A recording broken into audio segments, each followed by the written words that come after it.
Hello, everybody. This is Mrs. Zulsdorf. Welcome back to another Wellness Wednesday. Today, we are going to read the book The Most Magnificent Thing by Ashley Spires. This story features a young girl who's determined to create something magnificent, showcasing her curiosity and creativity as she learns through trial and error and making a lot of mistakes. Enjoy.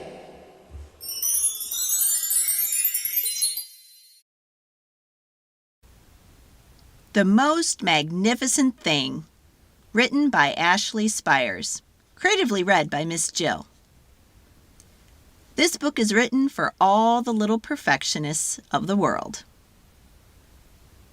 This is a regular girl and her best friend in the whole world. They do all kinds of things together.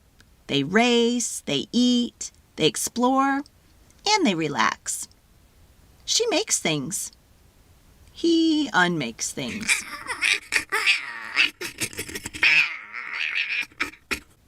One day, the girl has a wonderful idea.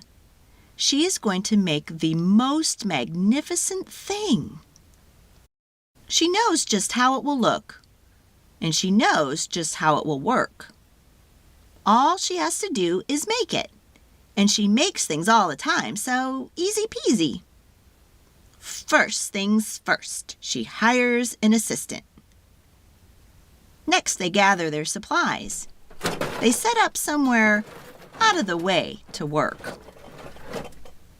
The girl tinkers, hammers, and measures, while her assistant pounces and growls and chews. When she's finished, she steps back to admire her work.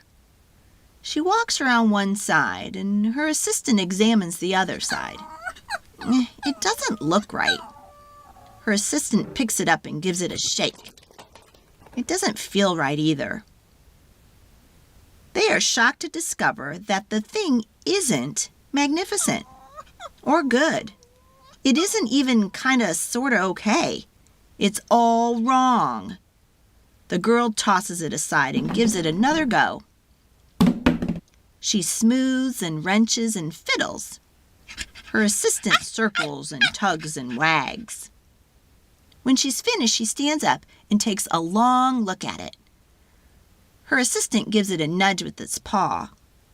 The thing is still wrong. She decides to try again. The girl saws and glues and adjusts. She stands and examines and stares. She twists and tweaks and fastens. She fixes and straightens and studies. She tries all different ways to make it better. She makes it square. She makes it round. She gives it legs. She even adds antenna. She makes it fuzzy. She makes it long, short, rough, smooth, big, small. One even smells of stinky cheese, but none of them are magnificent. Her hard work attracts a few admirers, but they don't understand. They can't see the magnificent thing that she has in her mind. And she gets mad. The angrier she gets, the faster she works. She smashes pieces into shapes. She jams parts together. And she pummels little bits in. Her hands feel too big to work, and her brain is too full of the not right things. If only the thing would just work. Crunch. The pain starts in her finger, but it rushes up to her brain, and she explodes. It is not her finest moment. No good at this. I quit. Her assistant suggests a walk. It's not much help at first. But before long, she starts to feel different. Bit by bit, the mad gets pushed out of her head. As they stroll along, she comes across the first wrong thing that she made. The bad feelings are about to start all over again. Then she notices something surprising. There are some parts of the wrong things that are really quite right. The bolts on one and the shape of another. The wheels to seat ratio of the next, yes. They are all sorts of parts that she likes. By the time she reaches the end of the trail, she finally knows how to make the thing magnificent. She gets to work. She works carefully, slowly, tinkering, hammering, twisting, fiddling, gluing, and painting. Her assistant makes sure there's no distractions.